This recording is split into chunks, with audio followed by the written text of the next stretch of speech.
عليكم ورحمة الله وبركاته. الحمد لله وكفى وسلام على عباده الذين اصطفى.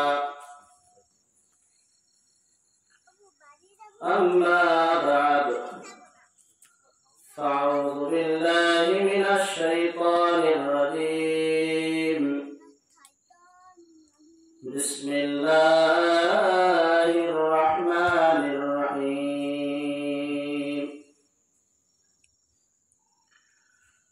يا أيها الذين آمنوا ادخلوا في السلم كافة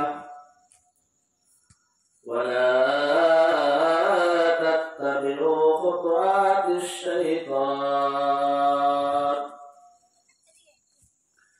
إنه لكم عدو مبين.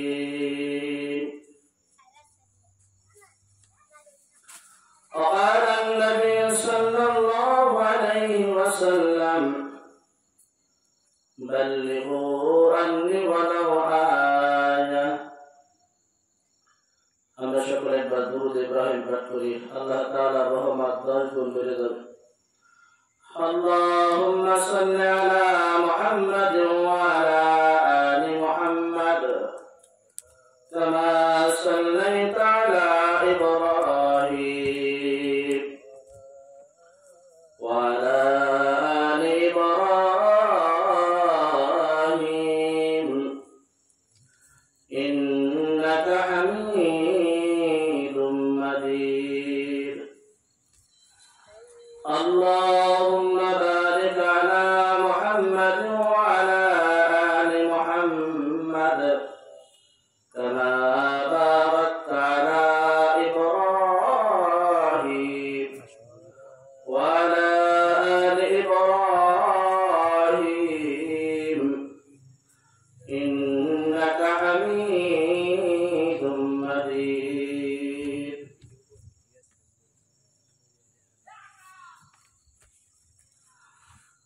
আলহামদুলিল্লাহ,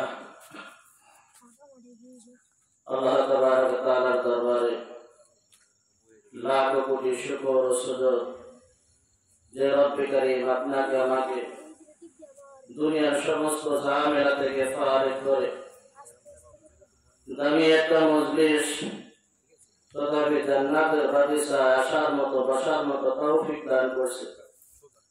এজন্য সেই মহান সত্তার দরবারে অন্তরস্থল থেকে কালিমাতুর শুকরিয়া আদায় করি, বলে আলহামদুলিল্লাহ।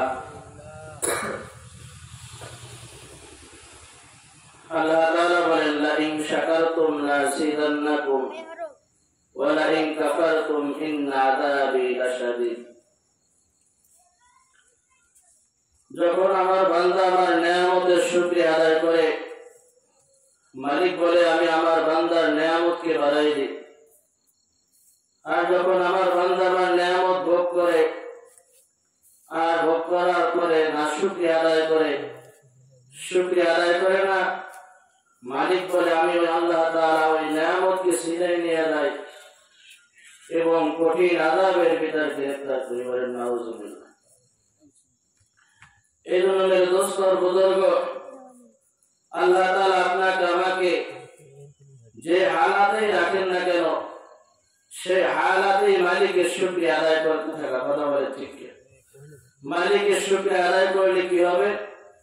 মালিক বলে আমি আল্লাহ তাআলা তোমার নিয়ামতকে বাড়াই দেব। এই জন্য সব হালাতে সুখে আছে আলহামদুলিল্লাহ, দুঃখে আছে আলহামদুলিল্লাহ, সর্ব হালাতে আল্লাহ তাআলা যে হালাতে রাখেন না কেন আপনাকে আমাকে মালিকের শুকরিয়া, মালিকের কৃতজ্ঞতা যদি প্রকাশ করা যায় তো আল্লাহ তাআলা বলেন আমি আল্লাহ তাআলা তার নিয়ামতকে বাড়াই দেব। বলেন সুবহানাল্লাহ। দুনিয়াটা ভাই শান্তির জায়গা না, দুনিয়াটা হলো অশান্তির জায়গা। কথা বলেন ঠিক কিনা? কেউ বলতে পারবে না যে হুজুর আমি পুরোপুরি শান্তির ভিতরে আছি। কি বলতে পারবেন? আপনারা কেউ বলতে পারেন যে হুজুর আমি পুরোপুরি শান্তির ভিতরে আছি? 1 100% শান্তি বিরাজ বলতে পারবেন? কেউ আমরা বলতে পারবো না, কথা বলেন ঠিক কি? ভারতের জগৎ বিখ্যাত একজন আলেম আল্লামা শফি সাহেব রাহমাতুল্লাহ আলাইহি, যিনি মারিফুল কোরআনের তরজমা করছেন। বিশ্বের এমন কোন মসজিদ নাই যে মসজিদে হুজুরের তরজমা এই কোরআন পৌঁছায় নাই। বলেন না সুবহানাল্লাহ। আল্লাহ তাআলা কি পরিমাণ খেদমত আল্লাহ তাআলা তার বান্দার কাছ থেকে আল্লাহ তাআলা নিয়েছেন। এই ভারতের শফি সাহেবের দুইটা সন্তান, কয় সন্তান? দুইটা সন্তানের ভিতর একটা সন্তানের নাম হলো তকি উসমানী। ভারতবর্ষের ভিতর সব থেকে বড় মুহাদ্দিস, সব থেকে বড় মুফতি সাহেব, প্রধান মুফতি যাকে বলা হয়, যার নাম আমরা বললেই এক নামে চিনি, জাস্টিস তকি উসমানী। বলেন না সুবহানাল্লাহ। তো এই একটা ঘটনা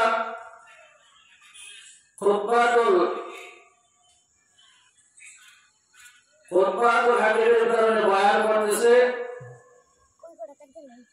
যে হযরত মূসা আলাইহিস নবী আলাইহিস সালাতু ওয়াস সালাম তুর পাহাড়ে যাইতেছে। কোথায় যাইতেছে?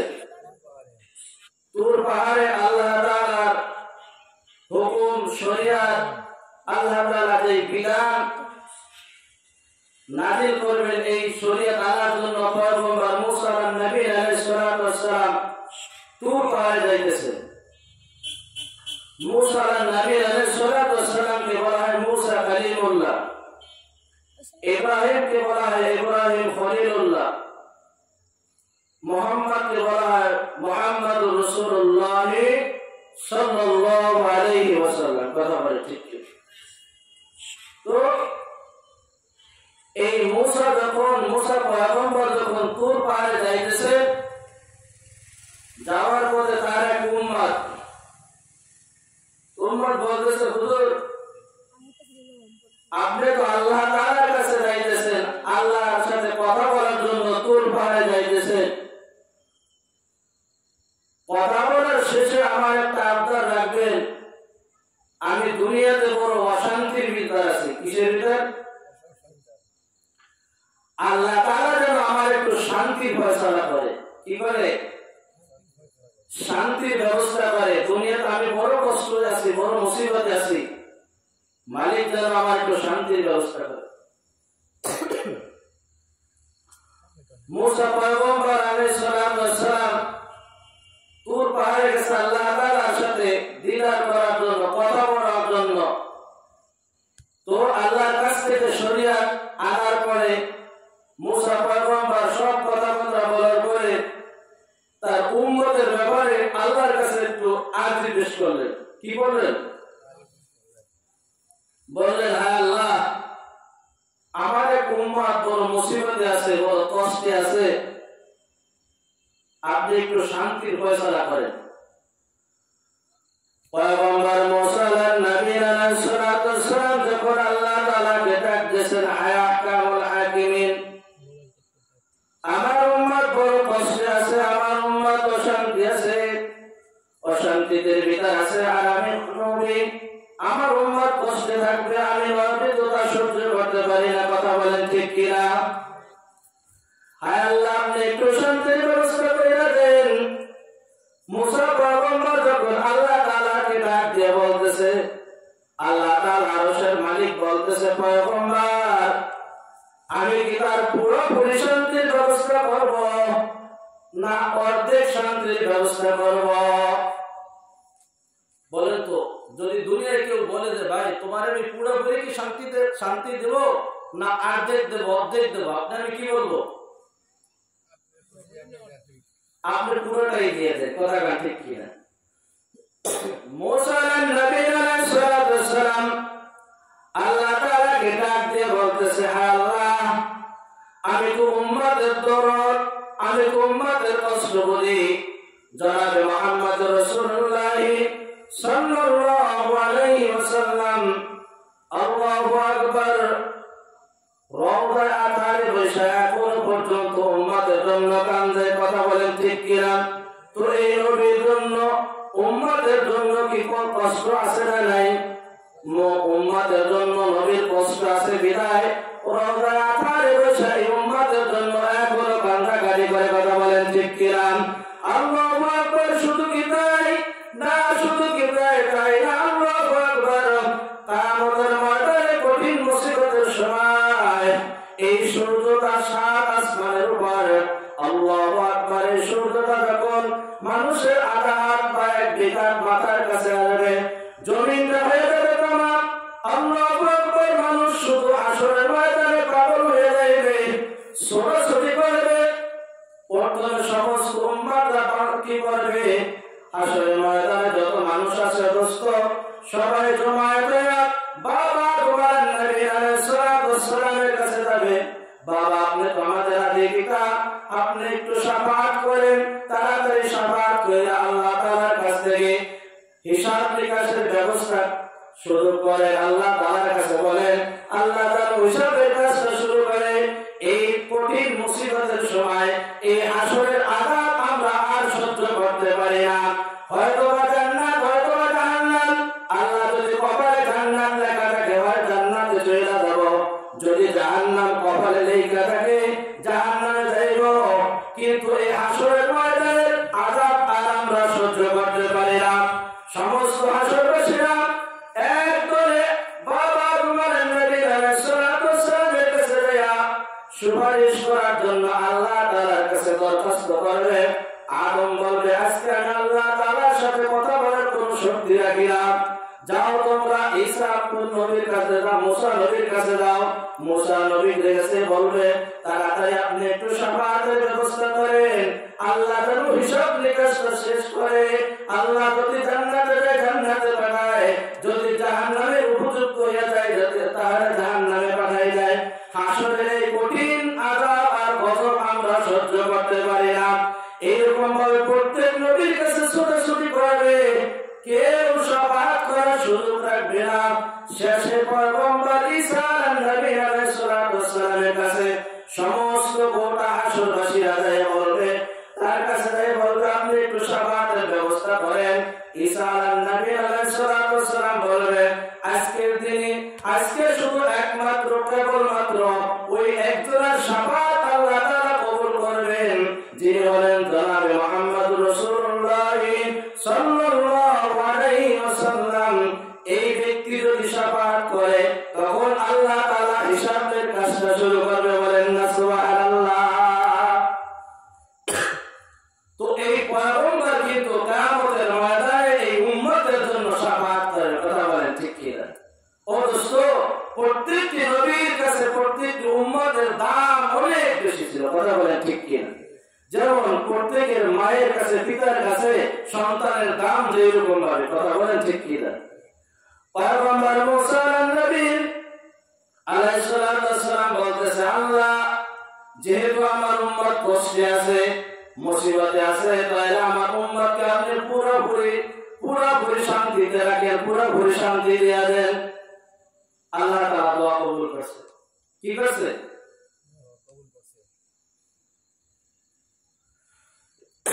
তকি ওসমানী বলতেছে যে তার দোয়া আল্লাহ তাআলা কবুল করছে। পয়গম্বর মুসা নবী আলাইহিস সালাতু ওয়াস সালাম ওই তুর পার দিয়ে যখন যাইতেছে, ওই যাওয়ার পথে ওই ব্যক্তির বাড়ির পাশ দিয়ে যখন যাইতেছে তখন তার ডাক দিয়েছে, বলতেছে আব্দুর রহমান বলে ডাকাডাকি করতেছে। পয়গম্বর মুসা নবী আলাইহিস সালাতু ওয়াস সালাম বলেন না সুবহানাল্লাহ। কিন্তু দুই তিনটা ডাক দেওয়ার পরে ঘরের থেকে কেউ কোনো আওয়াজ আসতেছে না। কি আসে না ভাই? আওয়াজ আসে না। তো পাশের এক ব্যক্তি এসে বলতেছে, পয়গম্বর আপনি কাকে ডাকতেছেন? আমি তো ডাকতেছি আব্দুর রহমানকে। আব্দুর রহমান কোথায়? পয়গম্বর, আব্দুর রহমান তো কয়েকদিন আগে দুনিয়া থেকে ইন্তেকাল করছে। বলেন না ইন্না লিল্লাহি ওয়া ইন্না ইলাইহি রাজিউন। দুনিয়া থেকে চলে গেছে, সে দুনিয়ার মুখে নাই। বিষয়টা সে বুঝলো না। পয়গম্বর মুসা নবী আলাইহিস সালাতু ওয়াস সালাম বাড়িতে চলে গেছে। বাসায় চলে গেছে। পরবর্তীতে আবার যখন আল্লাহ তাআলা শরীয়ত বিধান আনার জন্য তুর পাহাড়ে গেছে, তো যাওয়ার পরে শরীয়ত আনার পরে আল্লাহ তাআলা যে শরীয়ত দিয়েছে এগুলা নেওয়ার পরে পয়গম্বর মূসা নবী আলাইহিস সালাতু ওয়াস সালাম ওই সেই উম্মতের কথা মনে পড়ছে, বলতেছে আল্লাহ আমি তো আমার এক উম্মতের জন্য দোয়া করছিলাম আপনার কাছে যে আমার উম্মতকে একটু শান্তিতে রাখেন, আমার উম্মতকে একটু শান্তির ব্যবস্থা করেন। আপনি বলছিলেন দোয়া করতেছিলাম, আপনি বলছিলেন পয়গম্বর মূসা আমি কি তাকে পুরোপুরি শান্তিতে রাখবো না অর্ধেক শান্তি দেবো? তুমি কি বলছিলাম বলো তো? কারণ আমি তো বলছিলাম আমার উম্মতকে আপনি পুরোপুরি শান্তি দিয়ে দেন। বলেন না সুবহানাল্লাহ। তো আমি তোমার দোয়া কবুল কইরা তাকে আমি পুরোপুরি শান্তির জায়গায় জান্নাতে পাঠিয়েছি। আল্লাহু আকবার। ও দোস্ত, যতই আপনি চেষ্টা করি না কেন দুনিয়ায় কিন্তু শান্তিতে থাকা যাবে না। যাবে কি? শান্তির জায়গা হইল এক নম্বর জায়গা জান্নাতে। কোথায়? জান্নাতে। দুনিয়ায় যতদিন থাকবো দুনিয়া সুখ শান্তি অশান্তি আসবে, স্বাভাবিক, মানুষের জীবনে আসা এটাই স্বাভাবিক। কথা বলে ঠিক কিনা? হাদিসের ভিতর আসছে চতুর্দিক থেকে আল্লাহ রাসূল একটা ফাজায়ে আমলের ভিতরে এই ঘটনাটা আছে, একটা সরাব আইকা বুঝাইছে যে চতুর্দিক থেকে কিছু রেখা লম্বা লম্বা রেখা বের হয়ে গেছে। তো একটা রেখা এরকম ভাবে একটা রেখা পুরো লম্বা হয়ে গেছে। এইটাও আশা। এটা কি ভাই? এইটা মানুষের আশা। মানুষ মৃত্যুর আগ পর্যন্ত আশা করতেই থাকবে। কথা বলে ঠিক কিনা? আর ভিতরে কিছু ছোট ছোট রেখা দিয়ে বুঝাইছে যে এই একটা মুসিবত, এই সাইডে একটা মুসিবত, এইটা যাওয়ার পরে ওইটাই তোমাকে গ্রাস করবে। কথা বলে ঠিক কিনা? তো দোস্ত, দুনিয়ায় যতদিন থাকবো আল্লাহ তাআলা যে হালাতে রাখে রাখলো আপনাকে আমাকে, ওই হালাতে মালিকের শুকরিয়া আদায় করা চাই। কথা বলেন ঠিক কিনা? এই জন্য আল্লাহ তাআলা বলেন শুকরিয়া আদায় করলে তোমারই ফায়দা হবে, আর নাশকর বান্দা হলে তোমারই ক্ষতি হবে। কথা বলেন ঠিক কিনা? আমি আপনাদের খেদমতে বরকতের নিয়াতে সূরাতুল বাকারার 208 নম্বর আয়াত তেলাওয়াত করছি। আল্লাহ তাআলা যদি কিছু তৌফিক দেন এই আয়াতের সাথে কিছু কথা বলবো। আমা তৌফিক ইল্লা বিল্লাহ। তো আল্লাহ তাআলা বলেন ইয়া আইয়ুহাল্লাযীনা আমানু দুখুলু ফিস-সিলমি কাফা ওয়া লা তাত্তাবিউ খুতুওয়াতিশ শাইতান ইন্নাহু লাকুম আদুউম মুবিন। আল্লাহ তাআলা আদরের বান্দা বান্দী যারা আছে তাদেরকে ডাক দিয়ে বলতেছে প্রবেশ করো তোমরা ফিস-সিলমি কাফা, পরিপূর্ণভাবে ইসলামের ভিতরে দাখিল হও। বলেন না সুবহানাল্লাহ। ইন্নাহু লাকুম আদুউম মুবিন। পরিপূর্ণভাবে ইসলামের ভিতরে দাখিল হইলে তোমার শয়তানের ধোঁকা দেবে। কি দেবে? শয়তানের ধোঁকা দেবে। খবরদার শয়তানের ধোঁকায় তোমরা পড়বা না। আল্লাহ তাআলা বলেন ইন্নাহু লাকুম আদুউম মুবিন, নিশ্চয় শয়তান হলো প্রকাশ্য দুশমন। প্রকাশ্য কি? দুশমন। এই দুশমন ধোঁকা দিয়া বোকা বানায়া তোমাকে জাহান্নামে নিয়ে যাবে, তুমি বুঝতেই পারবে না। কথা বলেন ঠিক কিনা? এই জন্য দোস্তর বুজুর্গ, ইসলাম মানবো তো পুরোপুরি মানবো। ইসলাম মানবো না মানার দরকার নাই। তোমার মায়ের পিঠে তোমাকে ইসলাম মানানোর কোনো দরকার নাই। কথা বলে ঠিক কিনা? এই জন্য ইসলাম যদি মানি তো পুরোপুরি মানবো। এই আয়াতের শানে নজরুল হযরত আব্দুল্লাহ বিন সালাম রাদিয়াল্লাহু তাআলা আনহু শানে নাযিল হয়েছে। আপনি শানে নজরুল দেখবেন, এই আয়াতের শানে নজরুল হযরত আব্দুল্লাহ বিন সালাম রাদিয়াল্লাহু তাআলা আনহু পূর্বে ইহুদি ধর্মে ছিল। কোন ধর্মে ছিলেন? ইহুদি ধর্মে। পরবর্তীতে রাসূলের কাছে আয়েশা মুসলমান হয়ে গেলেন, মুসলমানের দলে ঢুকে গেলেন। বলেন না সুবহানাল্লাহ। এই ইহুদি ধর্মে উটের গোশত খাওয়ানো মাকরুহ, এটাকে তারা গুনাহ মনে করত। কি করত? গুনাহ মনে করত। কিন্তু মুসলমানে মুহাম্মাদি শরীয়তের ভিতরে এটা জায়েজ। এটা কি? জায়েজ। পক্ষান্তরে মুহাম্মদ রাসূলুল্লাহ সাল্লাল্লাহু আলাইহি ওয়াসাল্লাম নিজে উটের গোশত খাইছে, সাহাবীদেরকে খাইছে। কথা বলে ঠিক কি? তো আল্লাহ রাসূল সাল্লাল্লাহু আলাইহি ওয়াসাল্লামের কাছে একদিন হাদিস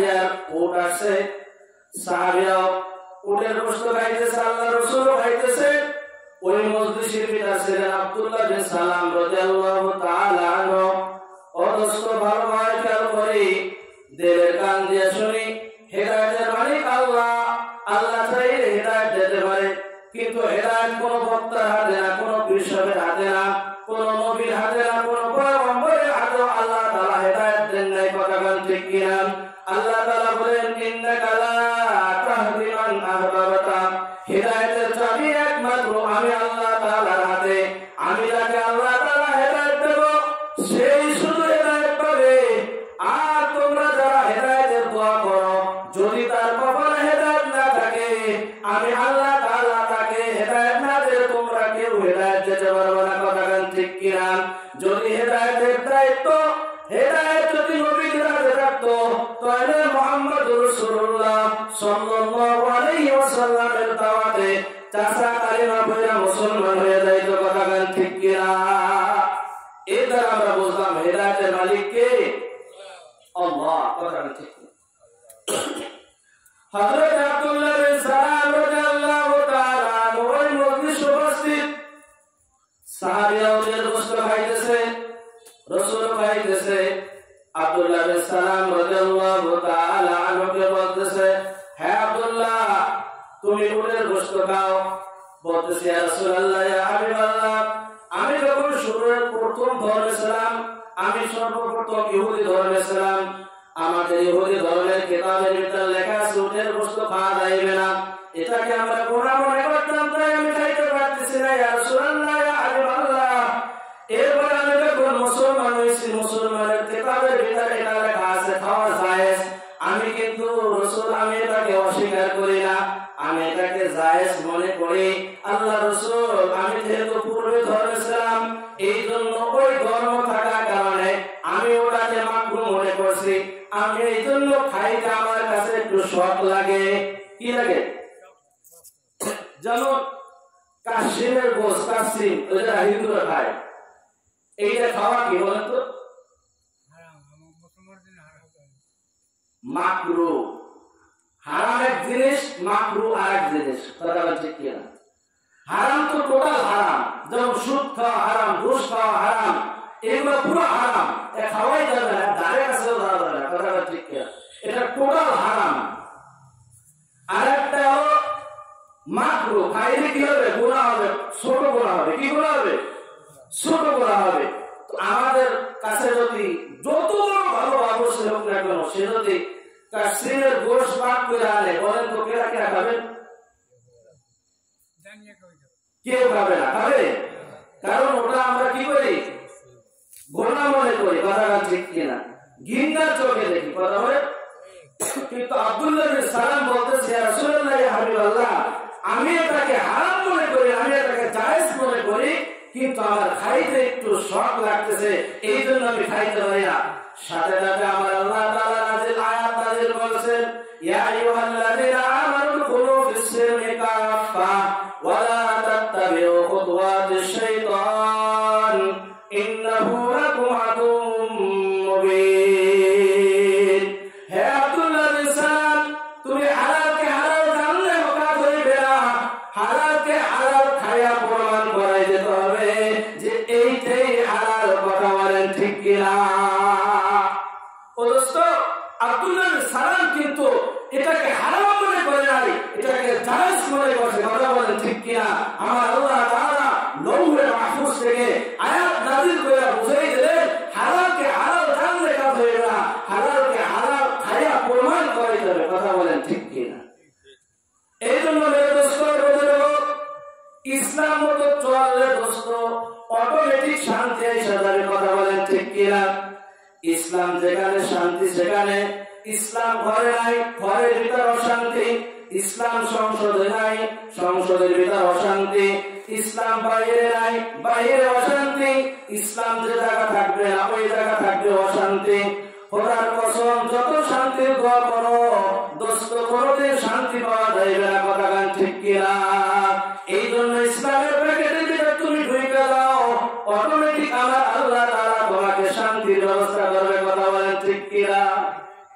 আমরা ইসলাম মানি না তা না, আমরা ইসলাম মানি। কথা বলেন ঠিক কিনা? কিন্তু কিরকম মানি ইসলাম মানে মন মতো মানি, যেটা আমার পছন্দ হয় ওইটাকে আমি মানি। কথা বলেন কি, যেটা আমার বিপক্ষে তৈরি যায় ওই ইসলামের ধারে কাছে আমি নাই। এইরকম বলেন, এইরকম ইসলাম মাইলে কি জান্নাতে যাওয়া সম্ভব?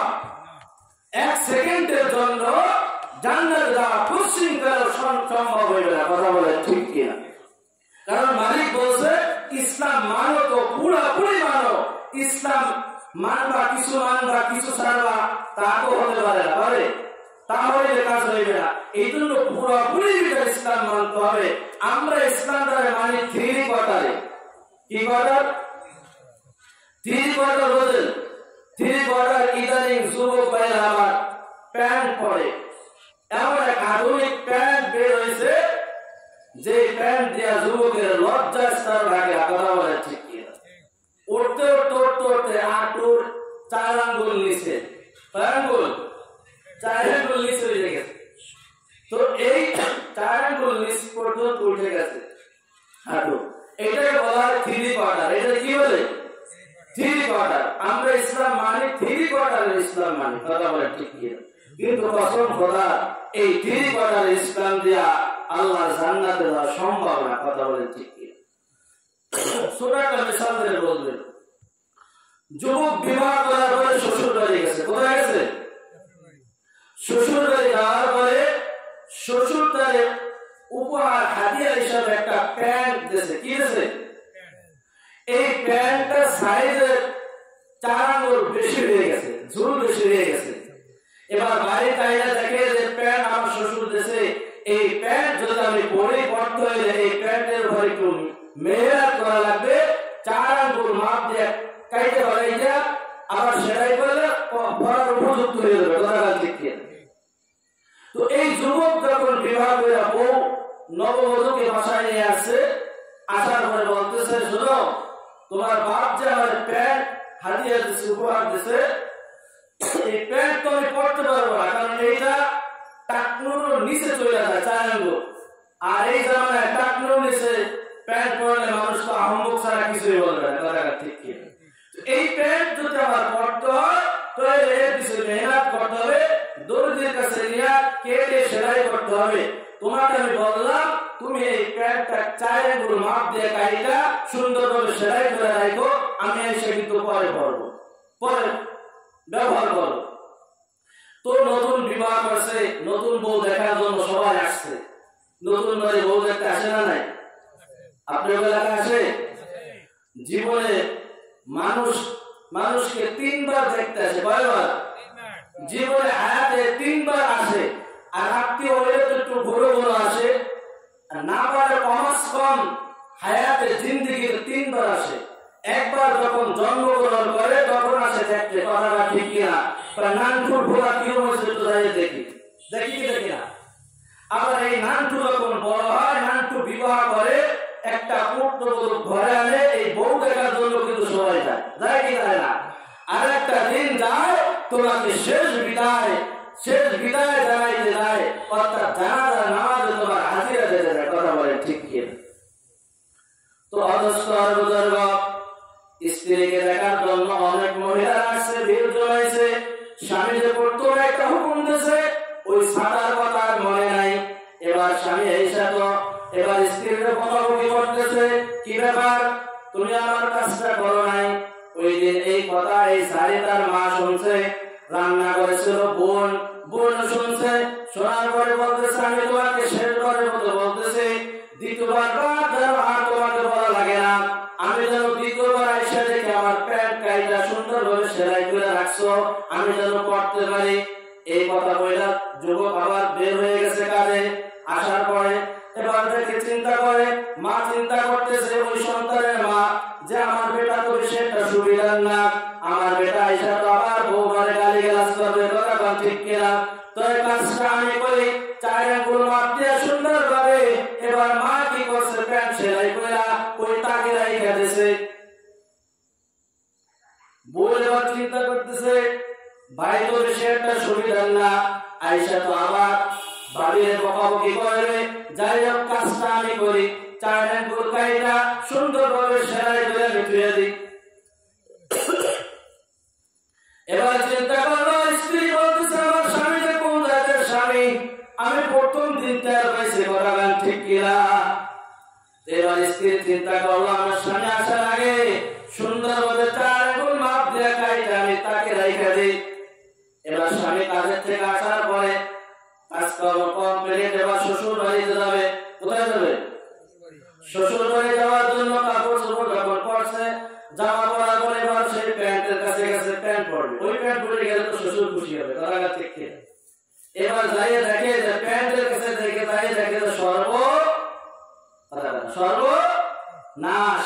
কি সর্বনাশ! এ কি অবস্থা, কি হইল? প্যান্ট কাটতে কাটতে সে দেশে এখন 3 কোয়ার্টার হয়ে গেছে। কি কোয়ার্টার? 3 কোয়ার্টার। এবার যুবক ডাক দিয়েছে যে আমার প্যান্ট কে কাটছে। মনে করছে যে মনে হয় প্রশংসা করবে, এই জন্য ডাক দিয়েছে। মা বলতেছে বাবা আমি তোর প্যান্ট কেটে রাইখে দিয়েছি সুন্দরভাবে। এবার বোন চিন্তা করে বাবা কাজ করলাম আমি, নাম হবে আরেকজন। বোন ডাক দিয়ে বলতেছে ভাই আমি প্যান্ট নিজ হাতে কাইটা আমি ওই সুকেশে রেখে দিছি বা আলমারিতে রেখে দিছি। এবার স্ত্রী আর কোনো কথা বলে না, কথাটা ঠিক কি না। তো প্যান্ট পরে দেখে এখন প্যান্ট হয়ে গেছে 3 কোয়ার্টার। কি কোয়ার্টার?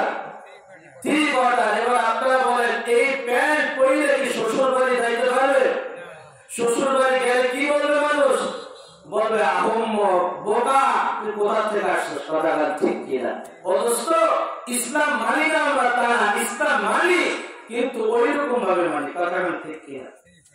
বলেন ওই 3 কোয়ার্টারের ইসলাম দিয়া আমরা কি জান্নাতে যাইতে পারবো? জান্নাতে যাইতে পারবো না। এজন্য মেরে দোস্ত বুজুর্গ পুরাপুরি ভাবে ইসলাম মানতে হবে। ইসলাম মানলে আমার আল্লাহ তাআলা শান্তির ব্যবস্থা করবে, অটোমেটিক আসমান থেকে শান্তি আসবে। কথা বলেন ঠিক কিনা। অথচ হাকিমুল উম্মাত মুজাদ্দিদে মিল্লাত শাহ মাওলানা শাবালি থানভী রাহমাতুল্লাহ আলাইহি ওনার কিতাবের ভিতরে একটা মজার একটা ঘটনা আছে। আল্লাহু আকবার। আরবের এক যুবক, এক বড় লোক, এক আলেম, পবিত্র একজন আলেম। এই আলেম এত ইবাদত বন্দেগি করছে, 5 ওয়াক্ত নামাজ হেরেম শরীফে পড়ছে, আল্লাহু আকবার। মাহে রমজানের 30টা রোজা রাখছে। যে হেরেম শরীফে 1 রাকাত নামাজ পড়লে 50 রাকাত নামাজ পড়া সওয়াব পাওয়া যাবে না। সুবহানাল্লাহ। এরকম ভাবে 5 ওয়াক্ত নামাজ হেরেম শরীফে পড়ছে, আউবের নামাজ পড়ছে, তাসবিহের নামাজ পড়ছে। ইসলামের যত হুকুম আহকাম আছে সবগুলো এই আলেম পালন করার পরে এই আলেমের আলেম যখন মৃত্যুবরণ করলো, আরবের মানুষেরা পরামর্শ করলো যে আলেমের রাষ্ট্রকে জান্নাতুল বাকিতে দাফন করা হোক। সকলের পরামর্শ অনুযায়ী এই আলেমের রাষ্ট্রকে জান্নাতুল বাকিতে কবর রাখা হইল। যে জান্নাতুল বাকি সম্পর্কে জনাবে মুহাম্মদ রাসূলুল্লাহ সাল্লাল্লাহু আলাইহি ওয়াসাল্লাম 1500 বছর আগে বলে গেছেন যে জান্নাতুল বাকিতে যারা ঘুমাবে কিয়ামত পর্যন্ত তাদের কবরে কোনো আযাব হইবে না।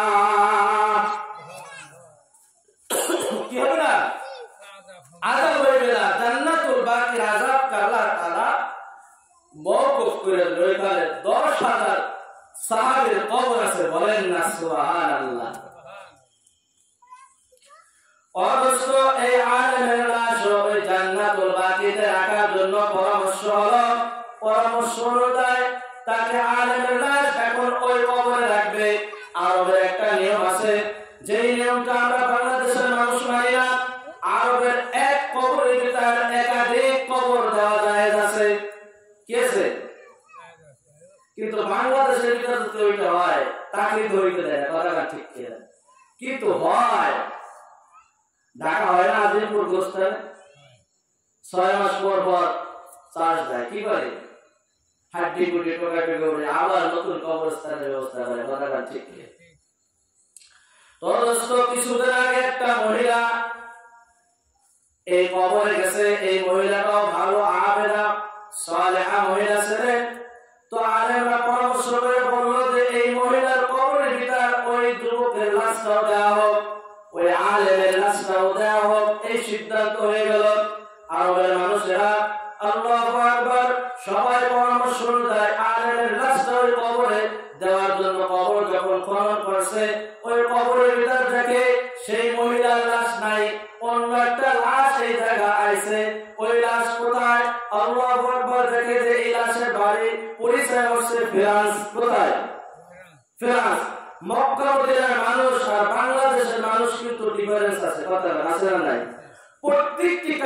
মানুষ কারো চেহারার সাথে কারো চেহারা মেলবে না, কথা বলে ঠিক কিনা?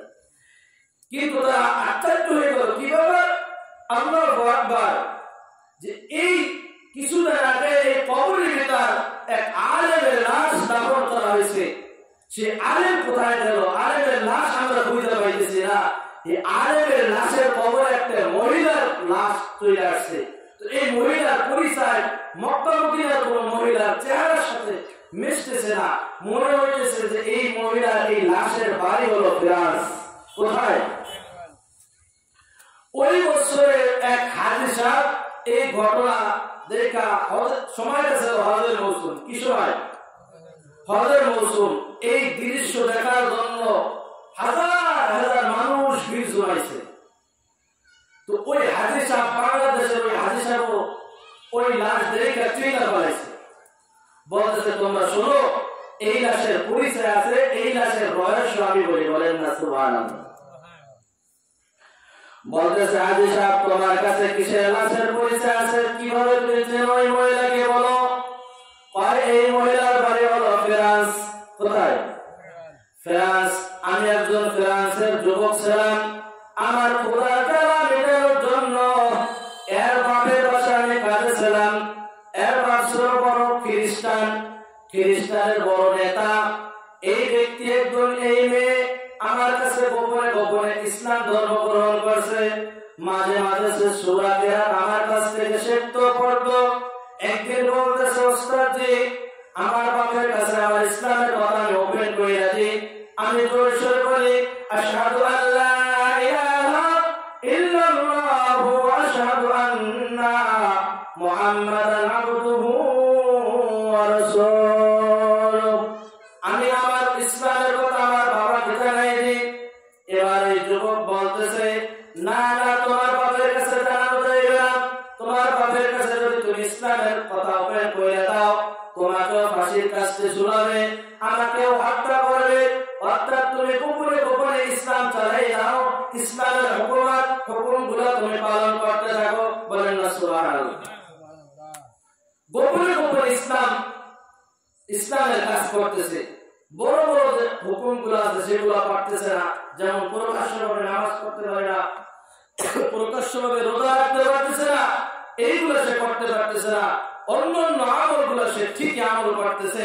আর মনের ভিতরে একটা ব্যথা, আর আমি যদি জীবিত অবস্থায় আমার ইসলামের কথা আমি ওপেন করতে পারতাম, তাহলে আমার দিলের ভিতরে শান্তি লাগতো। বলেন না সুবহানাল্লাহ। একদিন ঘটনা কেড়ে এই মেয়েটা অসুস্থ হয়ে যায়। এমন অসুস্থ হয়, সমস্ত ডাক্তার দেখানোর পরে মাদ্রাসা নেওয়ার পরে এই মেয়েটাকে ফেরত দেওয়া হয়েছে। এক পর্যায়ে এই মেয়েটা মারা গেছে। এই মেয়েটাকে আর বাঁচাইতে পারে নাই। এই মেয়েটাকে এবার খ্রিস্টানের কায়দায়, খ্রিস্টানরা যেভাবে লাশ দাফন করে, হিন্দু ভাইরা যেরকম ভাবে মারা গেলে কি করে, হিন্দুদের পোড়ায়, কবরে রাখার আগে তারে পোড়ায়। কথা ঠিক কিনা? অদস্ত তার আগুন দিয়া, বাঁশ দিয়া, লাকড়ি দিয়া এইরকম ভাবে পোড়ায়া তাকে তার নাভিটাকে শেষ পর্যন্ত দাফন করে দেয়। কথা ঠিক কিনা? অর্থাৎ খ্রিস্টানের কৌশলে মুসলমান যখন মৃত্যুবরণ করে, আল্লাহু আকবার, কত সুন্দর ভাবে সাজায়া, সুন্দর ভাবে গোসল করায়া, আতর মাখায়া, আল্লাহু আকবার নামাজ কমপ্লিট করা, সুন্দর ভাবে তাকে নবজাতকের মতো আল্লাহু আকবার তাকে কবরে পাঠায় দেয়। কথা বলেন ঠিক কিনা? কত সুন্দর পদ্ধতি। মুসলমানদের একটা মৃত্যুবরণ করলে কত সুন্দর করে আদর যত্ন তাজিম আর মহব্বত দিয়ে তাকে কবরে পাঠায় যায়। কথা বলে ঠিক কিনা? ইসলাম কত সুন্দর আদর্শ শিক্ষা দিয়েছে। সুবহানাল্লাহ। তো এই মহিলাকে খ্রিস্টানি কায়দায় দাফন করতেছে। ওই যুবক বলতেছে আমার দিল ভেঙে যায়, আমি বলতে পারতেছি না যে এই মুসলমান হয়ে গেছে, একে তোমরা এইভাবে খ্রিস্টানের কায়দায় তোমরা কবর দিও না, আমার দিল মানে না, আমি আর সহ্য করতে পারলাম না। বললাম এবার খ্রিস্টানের কবরে আমি থাকবো না, খ্রিস্টানের সাথে আর আমি বাড়ি কাজ করবো না। আমার আল্লাহ তাআলা যদি আমার অন্য জায়গা থেকে রিজিক দেয়, আমি সেই জায়গা রিজিকের তালাশে যাব। এই মেয়েটা শেষ পর্যন্ত খ্রিস্টানের কবরে তাকে রাখা হইল। এই মেয়েটা আমার কাছে ইসলাম ধর্ম গ্রহণ করছে, আমার হাতে কালিমা করছে, আমার কাছে সূরা কেরাত মস্ক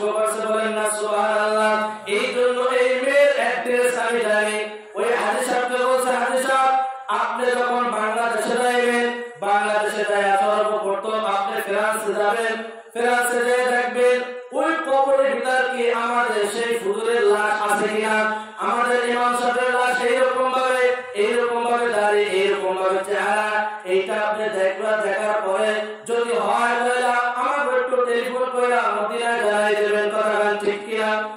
তো এই হাজী সাহেব এবার বাড়িতে ফ্রান্সে যায় সর্বপ্রথম ওই সেই খ্রিস্টানের বাসায় গেছে, যে বলতেছে খ্রিস্টানের সেই বাড়িকে বলতেছে আপনার যে একটা মেয়ে ছিল সেই মেয়েটা কোথায়।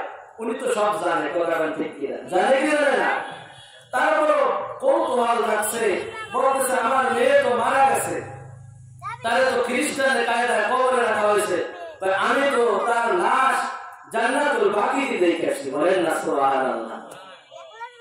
মৌলবী তুমি কি কইতা, কি কও, কি কইতেছো তুমি? আমরা তার খ্রিস্টানের কায়দায় তাকে দাফন করলাম এই জায়গা, আর সেই মক্কা মদিনা কোথায় আর ফ্রান্স কোথায়, কিভাবে সম্ভব সেই জায়গায় গেছে? কি কইতেছো? বিশ্বাস যদি না করেন কবরটা একটু খনন করে একটু ফাঁকা কইরা ছিদ্র কইরা দেখে আপনার মেয়ের লাশ হয়ে আছে কিনা। এখন কৌতূহল জাগলো, যেহেতু দাড়ি টুপি আছে, জুব্বা পরা, মাথায় পাগড়ি বাঁধা, এই বুঝবো তো মিথ্যা কথা কইতে পারে না, কথা ঠিক কিনা। আরো সবে মাত্র হজের থেকে আসছে, মোটামুটি 40 দিন পর্যন্ত তাসির থাকে, তারা হজ করে আসে, কথা ঠিক কিনা, কথা বলে।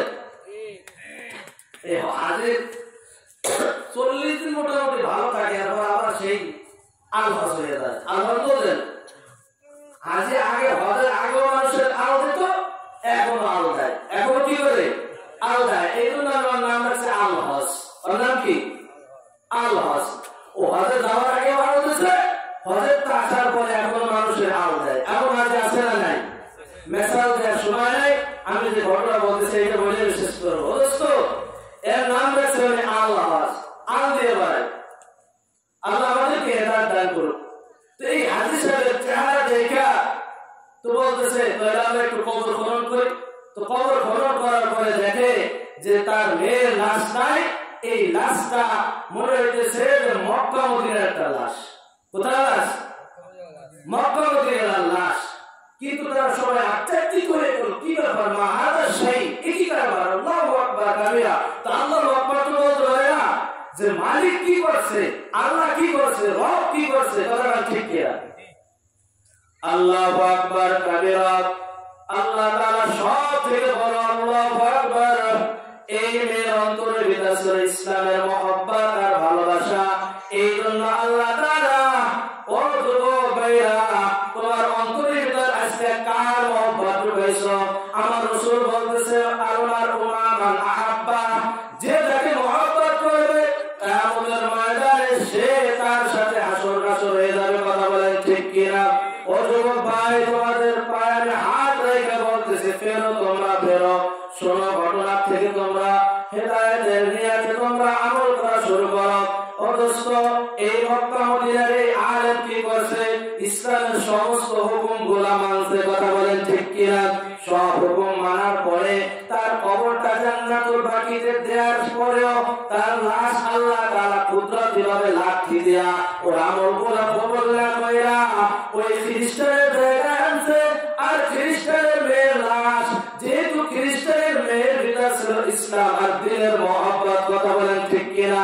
এই মহব্বতের খাতিরে খ্রিস্টানের কবরে আমার আল্লাহ তাআলা লাশ না রেখা কুদরতি ভাবে আল্লাহ তাআলা ট্রান্সফার কইরা জান্নাতুল বাকিতে পৌঁছাইতেছে, বলেন না সুবহানাল্লাহ। মক্কা মদিনার মহিলা আল্লাহু আকবার, বড় বড় আলেম যারা তারা পরামর্শ করতেছে কি ব্যাপার, কি হইল, কিছুই তো আমরা বুঝতে পারলাম না। কারণ কি, কি কারণে, কোন অপরাধের কারণে জান্নাতুল বাকির লাশ আজকে খ্রিস্টানের জায়গায় গেছে আর খ্রিস্টানের লাশ আজকে জান্নাতুল বাকিতে আসছে? এর একটা তদন্ত করার দরকার আছে না নাই?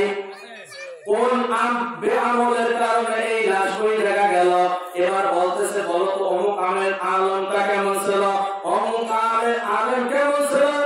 অমুক আলেম বড় আলেম ছিল, মুত্তাকিন ছিল, 5 রাকাত নামাজ, 5 ওয়াক্ত নামাজ হেরেম শরীফে পড়ছে, তাহাজ্জুদ পড়ছে, আউবিন পড়ছে, ইশরাক পড়ছে, চাষ পড়ছে, নফল মাঝে মাঝে নফল রোজা রাখছে, তোমরা যে সাক্ষী দিতেছো এই সাক্ষী দিত তার লাশ জান্নাতুল বাকিতে থাকার কথা গান ঠিক কিনা? কিন্তু ফ্রান্সে গেল তার কারণ কি? ও আমার স্বামী সম্পর্কে আমার স্ত্রী বড় ভালো জানে, কথা বলেন ঠিক কিনা? আমি কতটুকু ভালো, আমি কতটুকু মুত্তাকিন, আমার মেজাজ কিরকম, আমার তবিয়ত কিরকম আপনারা হয়তোবা জানেন না, আমার স্ত্রী ভালো করে জানে আমার স্বামীর তবিয়ত কিরকম, কথা বলেন ঠিক কিনা? জানে কি জানে না?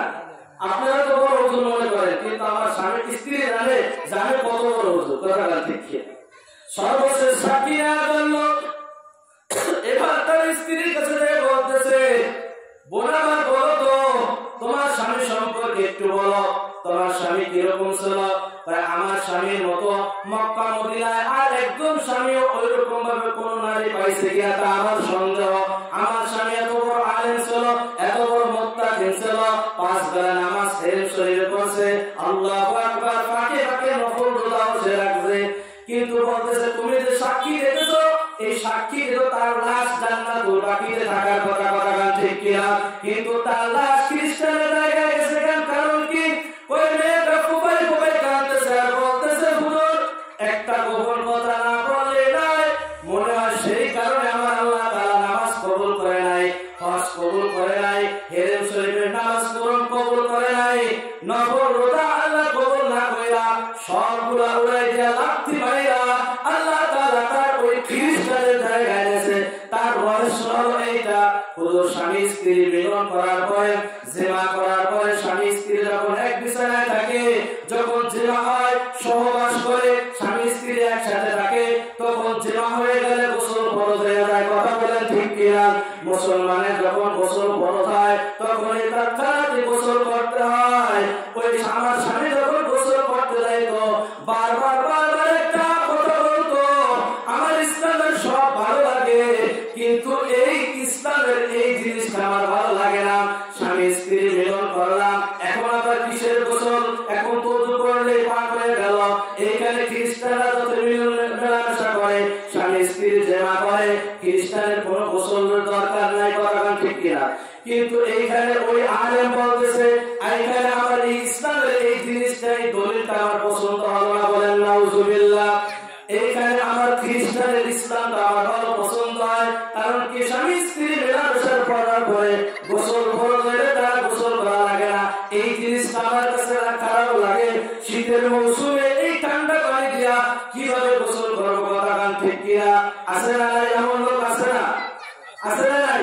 ঘরে অভাব নাই, নামাজ তো পড়ে না, ফরজ গোসল করে না, ফরজ গোসল করে এই নালা একটা কোন সময়? সকাল 11টার সময় ফরজ গোসল করে কি করে না? ওই সময় লাখ সাবান নেয়া, খ্রিস্টানের লাখ সাবান নেয়া ঢাকায় যে ঘষাঘষি করে, কি করে? ঘষাঘষি করে। পিচ্ছি বাচ্চারা বোঝে যে এরা কি গোসল করে, কথা ঠিক কিনা? পিচ্ছি বাচ্চারা তারাও বোঝে যে এরা কি করতেছে, আপনি এখন গোসল করবে না, গোসলের তো একটা টাইম আছে, আছে না নাই? ফরজ গোসল অন্ধকার রাত্রে করা, কথা বলে ঠিক কিনা? ফরজ নামাজের আগে ফরজ গোসল সেরে ফেলা বা এরপরে তুমি ইবাদতে যাবে, কথা বলে ঠিক কিনা? হুজুর আমার মনে হয় সেই কারণে আমার আল্লাহ তাআলা সব আমলগুলো বরবাদ কইরা ধুলিসাৎ কইরা উড়ে গিয়া ওই খ্রিস্টানের ইসলাম আমার ভালো লাগছে, এই জন্য আল্লাহ তাআলা লাঠি দিয়া জান্নাতুল বাকিতে কবর দেয়া সত্ত্বেও তাকে খ্রিস্টানের জায়গায় নিয়ে গেছে, কথা ঠিক কিনা? অথচ খ্রিস্টানের মেয়ের ভিতরে ইসলামের মহব্বত আর দ্বীনের মহব্বত, খ্রিস্টানের কায়দায় কবর দিয়েছে আমার আল্লাহ তাআলা খ্রিস্টানের জায়গায় না রেখা আল্লাহ তাআলা তার লাশটাকে জান্নাতুল বাকিতে পৌঁছে দিয়েছে, বলেন না? তো এই ফরজ গোসলের কিছু নিয়ম থাকতে আছে, এগুলো আমরা আলেমের কাছ থেকে জেনে নেব। হুজুর এখন অনেক আছে 40, 50, 90 বছর হয়ে গেছে গোসলের ফরজ জানে না, আছে না নাই? কথাটা ঠিক কিনা? এই যদি ফরজ গোসলটা ঠিক মতো না করতে পারলো, অথচ বলেন জীবনে যত নামাজ পড়ছে 1 রাকাত নামাজ কি কবুল হয়েছে? 1 রাকাত নামাজ আমার মালিক কবুল করে নাই, কথা বলে ঠিক কিনা? এইগুলো আলেম আমার কাছ থেকে জানবো, কিভাবে আমি তোহারাত থেকে পবিত্র হবো, কিভাবে আমি জান্নাতে যাইতে পারি, কিভাবে আমরা এই মাহফিল দেওয়ার একটাই উদ্দেশ্য, কথা বলে ঠিক কিনা, যেন আমরা সবাই মিলেমিশে একই সাথে আমরা জান্নাতে যাইতে পারি। আল্লাহ তাআলা আমাদের তৌফিক দান করে বলেন আমিন। জুলুস হওয়া, তেরে গরম হওয়া, যা কিছু হয়েছে আল্লাহর পক্ষ থেকে হয়েছে।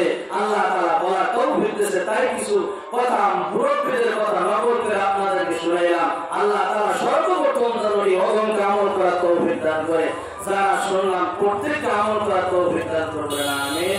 ওয়া আখিরু দাওয়ানা আলহামদুলিল্লাহি রাব্বিল আলামিন। আসসালামু